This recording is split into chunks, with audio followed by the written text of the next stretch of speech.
So there's actually a movie.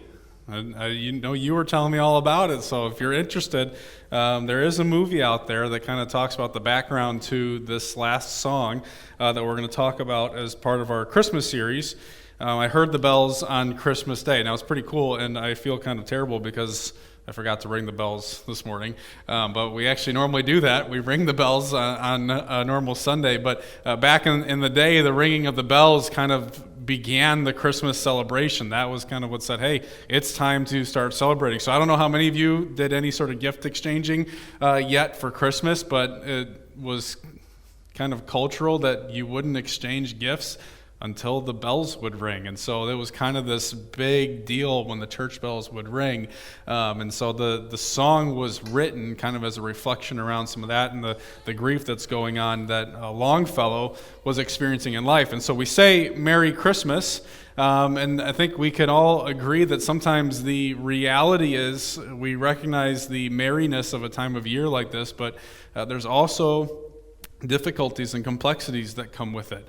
I was kind of working through, preparing a message for this morning and kind of talking through these things. And then yesterday, I'm out shoveling the sidewalks in the freezing cold, and Bree comes to the front door. She's like, I need you to come inside. And I go inside, and she's like, presents the situation. Our furnace went out in the back of our house, and I was like, instantly went to like, I'm frustrated, I'm irritated, this is a terrible time for this, it's cold, we're supposed to have people coming over, and all the plans changed for the day, and it was like, and I just stopped and I was like, wait a minute, don't let a dumb furnace rob the joy of Christmas. Right? And that's the reality. Sometimes there's frustrating things. Maybe you guys have some of those. I know that even on Christmas, sometimes the merriness doesn't always feel so merry. If you have exchanged gifts, maybe it's the simple illustration of it might be you ever open a gift from someone that you're like, it's like you're like, maybe not the most exciting thing that I was looking forward to. I always knew growing up we'd always get a present from one of our family members that was always the rummaging through the old closet and the drawers and old packages of sticky notes and pens and all those things. You're always like, thanks, and you put a smile on, and in your head you're kind of thinking, okay, how can I dispose of this without offending anybody? You've been there. Don't be blaming me. I know you've been there, all right? We're going to be honest. So that's the simple side of it. The more complex side of it is we celebrate times of year like this when, maybe you're stuck in the tension of being happy and wanting to have fun and celebrate, and you're also wrestling with hard new realities. Maybe a furnace went out. Maybe this is the first Christmas without a loved one. I know that our family is going through that, and there's other families part of our church that's a reality, and so you're stuck in the tension of you want to enjoy, but it's different. And it's difficult at times to kind of wrestle with those things. And that's just I'm not saying that to be like, hey, you ignore the difficulties of life, but I'm saying it because that is reality. And the reality of the Christmas message that we celebrate this time of year isn't a message that just dismisses those things.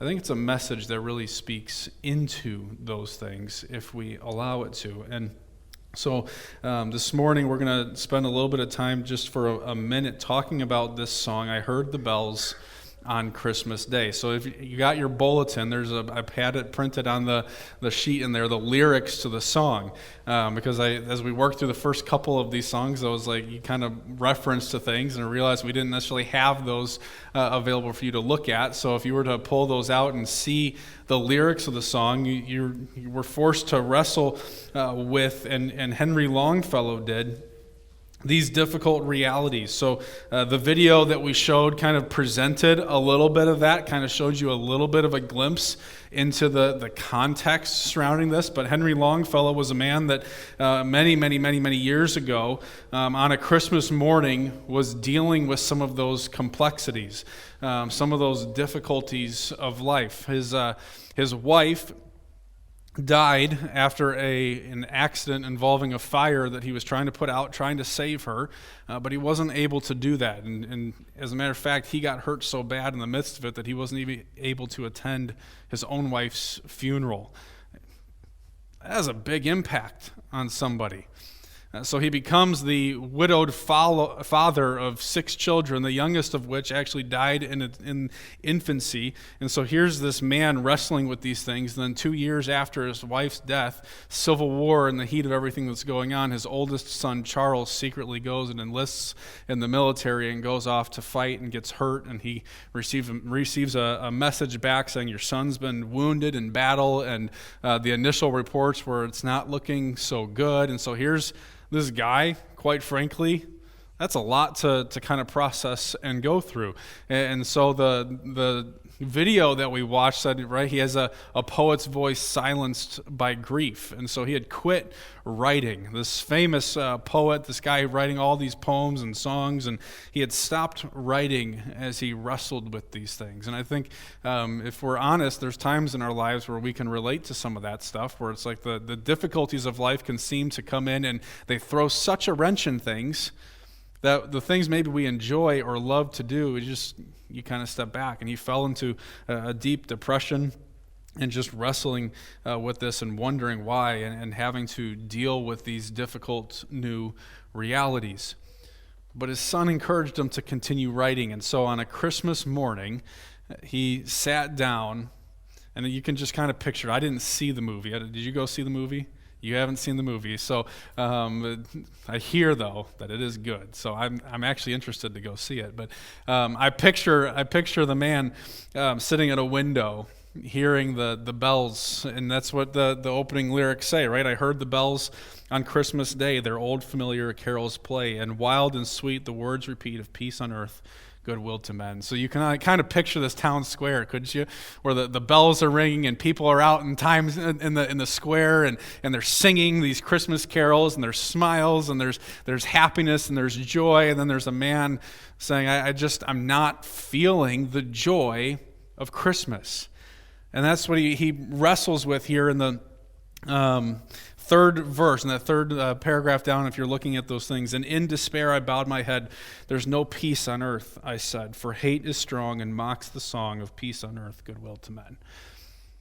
So there's this conflicting nature that he's wrestling with of the message and the celebration of Christmas and the circumstances of his life and the life of the nation around him in the midst of all that's going on. And it kind of drew my attention. So I said last night at the Christmas Eve service, we were in Galatians chapter 4 for Christmas Eve. Not a super popular Christmas Eve passage.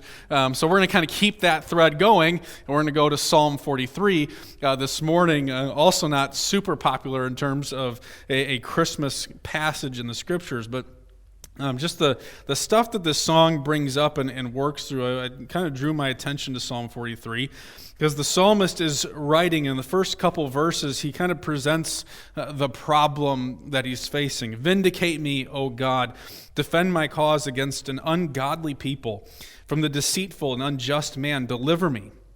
It says, for you are the God in whom I take refuge. Why have you rejected me? And so why do I go about mourning because of the oppression of the enemy? And so the psalmist is kind of reflecting on, man, what a difficult time of life. Seemingly, it seems to the psalmist that God's even rejected and just kind of abandoned the situation. Here's hope's lost. What's going on, God? Right? Here's the problem. And then verses 3 and 4 of the short psalm kind of plead for God to intervene, right? When we find ourselves in those moments, we're always like, Lord, would you do something? Would you step in? And so the psalm says, send out your light and your truth. Let them lead me. Let them bring me to your holy hill and to your dwelling. Then I will go to the altar of God, to my God, my exceeding joy, and I will praise you with the lyre, O God, my God. And then it's verse 5 that kind of begins to capture this idea for us. Why are you cast down, O my soul? Why are you in turmoil within me? Hope in God, for I shall again praise him, my salvation and my God. And that's what Longfellow wrestled with in the song and kind of invites us to do as we sing it. And today even that following his in despair, I bowed my head, recognizing these things. He says, yet pealed the bells more loud and deep. God is not dead, nor doth he sleep. The wrong shall fail, the right prevail, with peace on earth, goodwill to men. Then ringing, singing on its way, the world revolved from night to day. A voice, a chime, a chant sublime of peace on earth, goodwill to men. So I just wanted to offer a couple points of encouragement to us this morning that especially when it comes to Christmas, that we stop and we actually hear the message of Christmas. Because as we look at the opening lines of this song, I heard the bells of Christmas, they're old, familiar carols play. It can be easy for us sometimes to kind of just get caught up in, I get it, I know, Luke 2, Matthew 1, Jesus, Isaiah 9, we look into these passages and these messages that are so familiar to us that sometimes they can lose their significance. And so here's a man as he writes this song that we're still singing all these years later, listening to these old carols play. I hear the message, but the significance of it, the importance of it was kind of lost on him.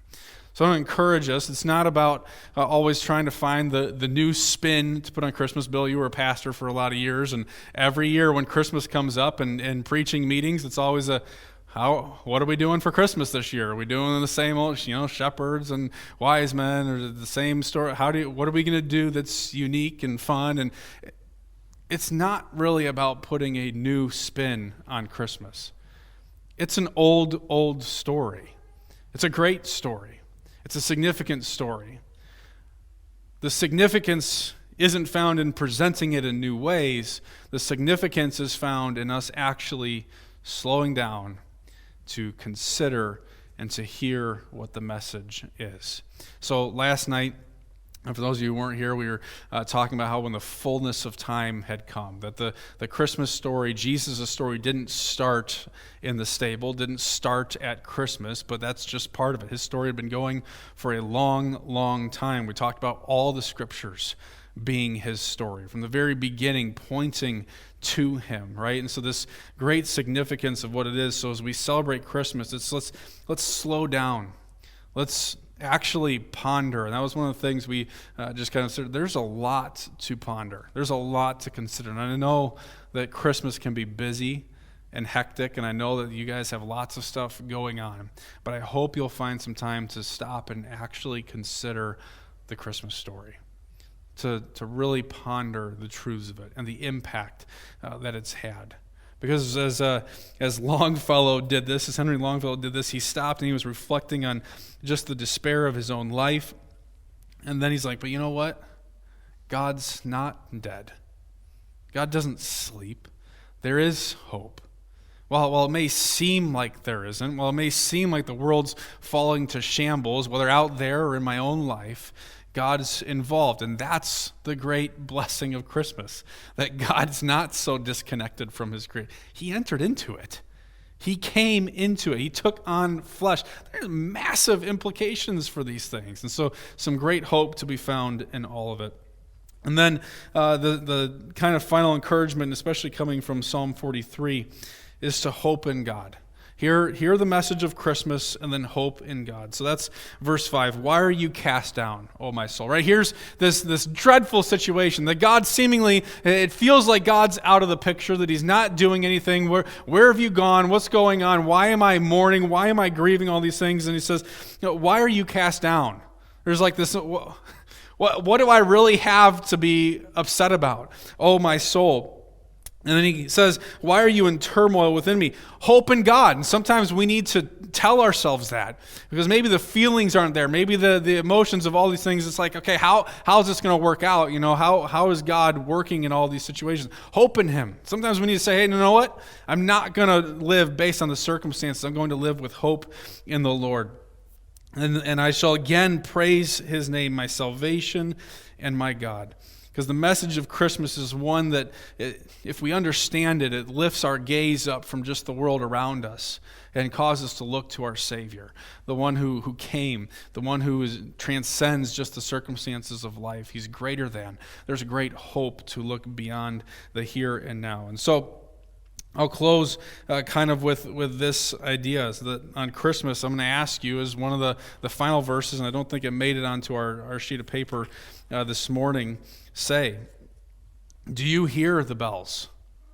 They're ringing, not literally, but do you hear the bells and the hope and the joy of Christmas? They're ringing, the life, the angels singing. So let's open our hearts.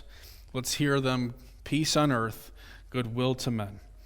And let's allow the message of Christmas to transform the despair of the world around us into great delight in the sovereignty and hope that God brings us. Amen?